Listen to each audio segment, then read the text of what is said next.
Halo semuanya, The Trader here. Di video kali ini kita akan lanjut pembahasan mengenai fondasi dasar dari trading. Dalam video kali ini kita akan membahas tiga hal mengenai fondasi dasar dari trading. Yang pertama itu adalah analisa teknikal, yang kedua adalah fundamental, dan yang ketiga adalah money management. Di sini kita akan membahas dari dasarnya aja dulu ya teman-teman. Kita tidak membahas secara rinci, tapi ini adalah video untuk pengenalan. Apa itu analisa teknikal, fundamental, dan money management yang baik? Begitu ya, teman-teman.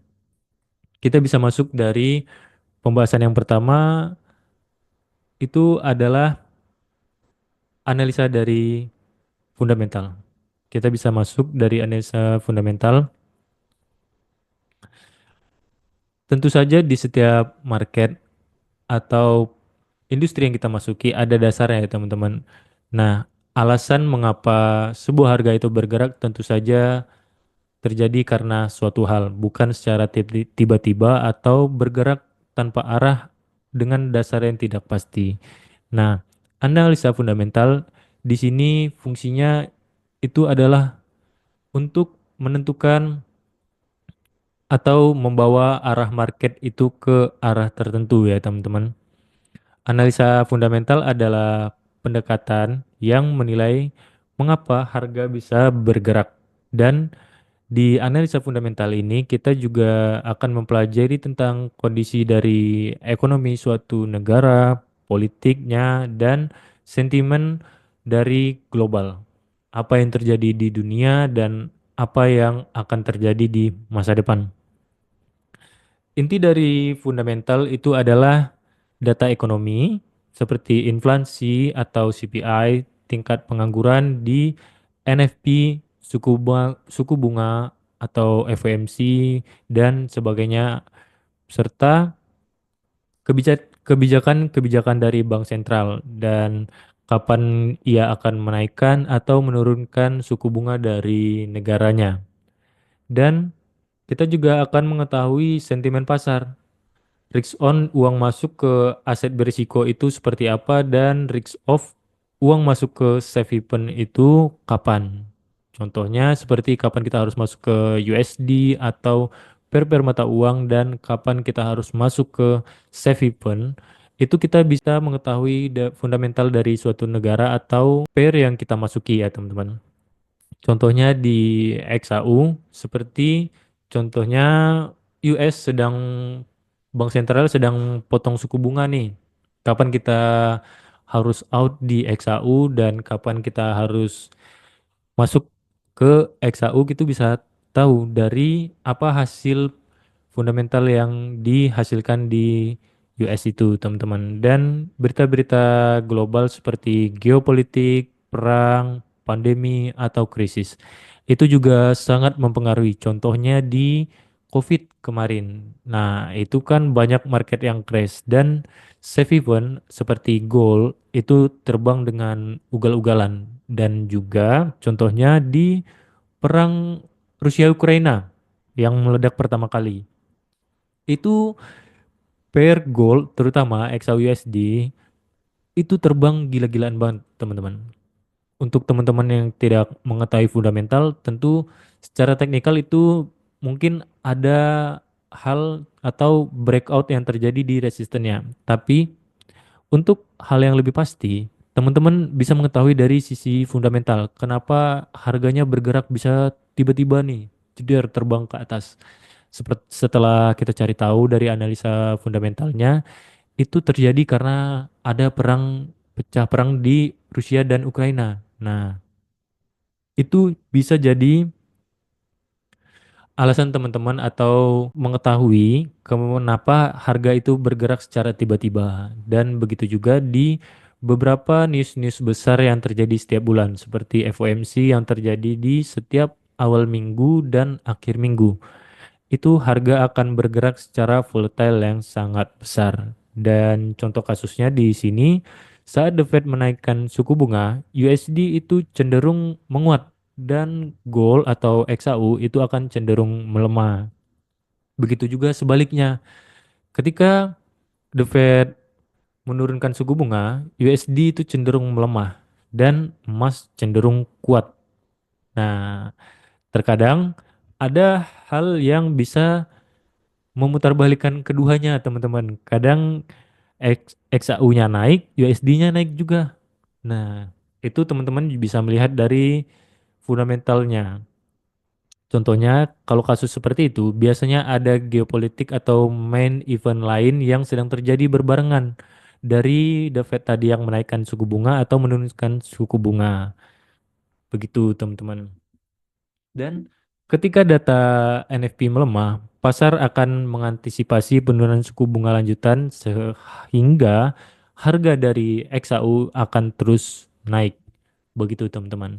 Intinya dari analisa fundamental itu kita akan mengetahui dari segi geopolitik serta data-data ekonomi dan kebijakan dari sebuah bank sentral suatu negara. Begitu teman-teman. Dan tujuannya secara garis besar ya teman-teman. Kita melihat pasar itu secara tren besar atau makro bias. Begitu ya. Yang kedua, kita akan melanjutkan pada analisa teknikal atau seni membaca chart ya teman-teman. Kalau untuk analisa teknikal, kita akan lebih akrab dengan yang namanya candlestick. Dan tentu saja yang pertama definisi dari analisa teknikal itu adalah seni membaca candlestick yang dilakukan oleh seorang trader dengan melihat sebuah chart atau grafik harga. Begitu teman-teman. Di analisa teknikal, kita akan fokus pada kapan kita akan masuk dan kapan kita akan keluar pada suatu market. Di dalam analisa teknikal ada beberapa hal penting yang harus kita ketahui. Yang pertama adalah price action seperti structure dari sebuah market. Ada higher high dan higher low dan lower high serta lower low. Contohnya gimana higher high, Bang? Higher high itu seperti ini. Ini higher high ya. Dan higher low itu di mana, Bang? Itu di sini. Aduh, kita ini kita masukin candle yang ke belakang lagi. Nah, di sini ya. Untuk M30 kita lihat lebih jelas. Nah, begini ya, teman-teman. Kita bisa melihat dari higher high yang ada di sini, dan higher low-nya di mana, Bang? Di sini, ini, dan ini. Itu teman-teman. Higher high itu yang di atasnya. Kalau higher low itu yang di bawah. Yang harga ketika bergerak itu naik atau di kondisi bullish ya teman-teman. Dan untuk high itu di mana?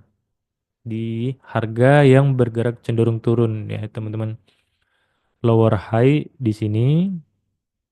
Di sini, lowernya di mana Bang? Yang di bawah. Di sini, dan di sini. Itu struktur dari sebuah market ya teman-teman. Pada intinya dia akan membentuk sebuah grafik seperti ini. Atas bawah, atas bawah, atas bawah. Begitu. Nah, ini teman-teman. Ini yang kita namakan tadi dengan lower high-nya, lower low, lower high, lower low, lower high, lower low. Begitu seterusnya ke bawah. Dan untuk yang higher high, higher low begitu juga. Cuman bedanya dia arahnya ke naik ya teman-teman. Dan selanjutnya ada support dan resistance. Nah, support itu apa? Support itu harga terendah, resistance itu harga tertinggi. Contohnya simple, sesuai namanya teman-teman. Support itu harga terendah dan resisten itu harga tertinggi. Mana aja resistennya Bang? Harga tertinggi teman-teman. Ingat, resisten itu adalah harga tertinggi, support itu adalah harga terendah. Nah, di sini ini, ini, ini, ini, dan ini. Begitu teman-teman. Itu untuk support dan resisten. Oke, sekarang di sebuah di sebuah grafik ada yang namanya tren. Tren itu terbagi jadi dua ya teman-teman. Ada tren bullish atau bearish, yang kedua ada tren yang namanya sideways atau ranging. Perbedaannya apa Bang? Untuk tren bullish dulu lah. Bullish dulu ya. Kita lihat dari tren bullish. Tren bullish itu harga cenderung naik ya teman-teman. Harga bergerak cenderung naik. Contohnya di sini. Harga cenderung naik ke atas. Itu sedang tren bullish. Ingat, seperti definisinya tadi, tren bullish itu harga yang bergerak naik, tren bearish itu harga yang bergerak turun. Ini untuk bearish, ini untuk bullishnya tadi ya teman-teman. Dan untuk ranging atau sideways itu harga bergerak di situ-situ aja ya teman-teman, seperti ini. Nah, itu tren dari sideways atau ranging ya. Contohnya gimana Bang? Contohnya kita cari sebentar. Kita lihat. Oke, mana dia? Nah, seperti ini contohnya teman-teman.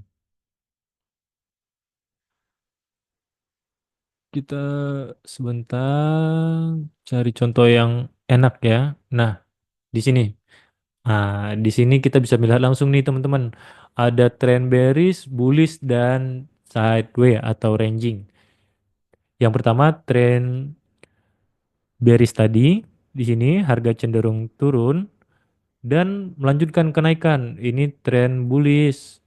Nah, bearish yang penurunan tadi, bullish yang kenaikan, dan ranging atau yang sideways bisa dibilang. Banyak trader yang pakai sideways, ada yang ranging, tergantung teman-teman mana yang mau aja ya. Untuk ranging atau sideways, harga bergerak di situ-situ aja teman-teman, seperti ini. Nah, itu contoh simpel dari tren bearish, tren bullish, dan tren sideways atau ranging di sini teman-teman. Ini contohnya langsung ada tiga. Nah, itu contoh untuk dari technical analisa dasar. Dan kita juga bisa menggabungkan kedua hal ini teman-teman. Teman-teman tidak harus terpaku pada satu hal teknikal. Kita bisa menggabungkan dengan fundamental juga. Akan lebih berguna ya teman-teman. Kita bisa gabungkan dari aspek fundamental, kita bisa menentukan arah tren utama atau tren besarnya dari daily. Contoh, ya teman-teman, tren utama kita bisa melihat arah tren besarnya kemana secara fundamental dan kita gunakan teknikal untuk kita entry, teman-teman. Begitu. Pembahasan dasar dari technical analysis dan fundamental analysis. Yang ketiga tadi adalah money management. Itu money management itu sebenarnya cuma seni dari mengontrol uang kita, teman-teman. Cara kita entry, cara kita menentukan stop loss, cara kita menentukan take profit kita. Intinya dari money management itu adalah kontrol diri sebenarnya, teman-teman. Kalau teman-teman tidak bisa mengontrol diri teman-teman, itu semua akan percuma. Karena apa? Karena ketika kita sudah trading, profit, dan jumpa nih titik di mana kita sedang lagi di atas anginnya banget, atau sedang profit konsisten atau profit beruntun nih. Nanti itu akan ada di mana teman-teman merasa besar kepala.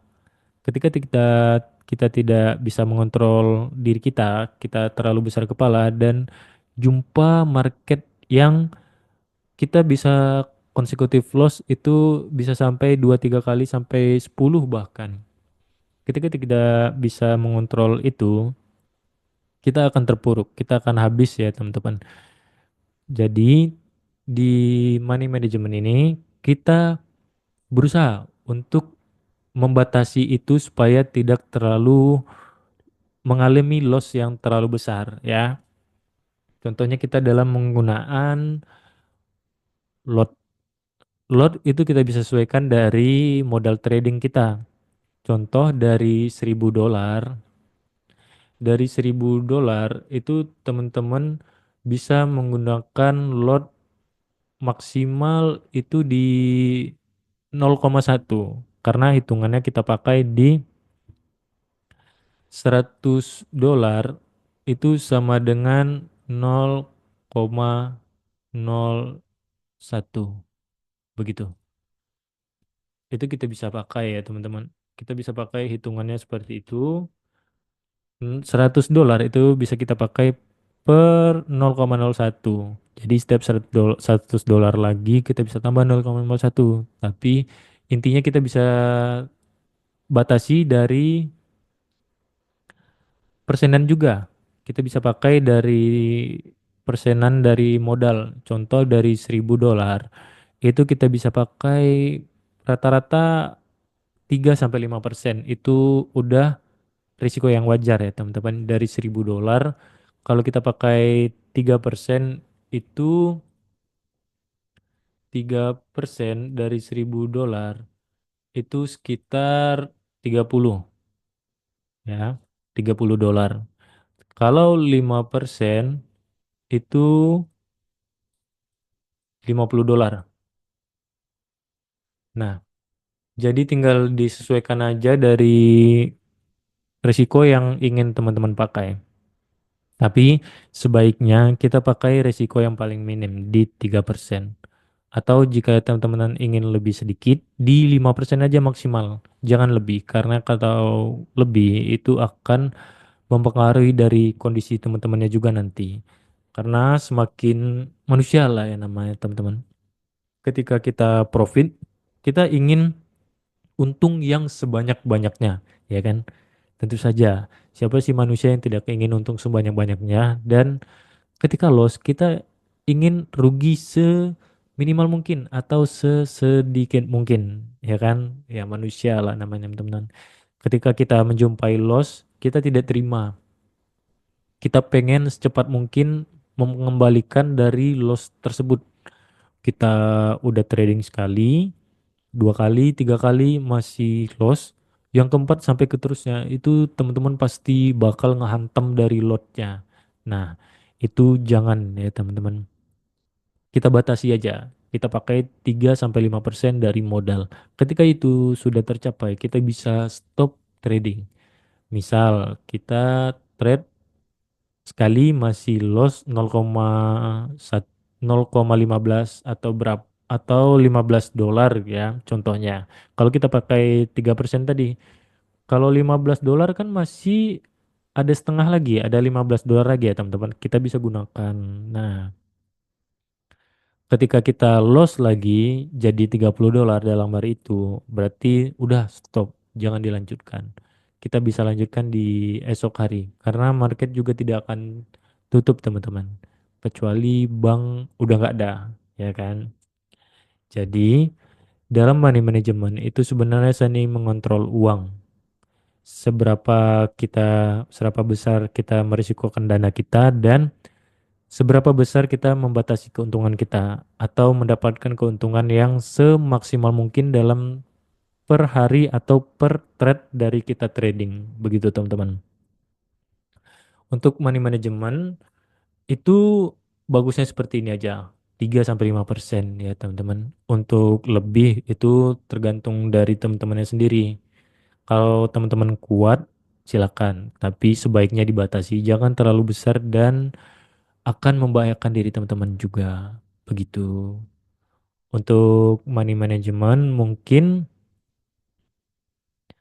dasarnya seperti itu aja teman-teman. Dan analisa teknikal juga seperti tadi dasarnya. Fundamental juga seperti tadi dasarnya teman-teman. Mungkin untuk video kali ini kita cukupkan sampai di situ dan sampai jumpa dan terima kasih.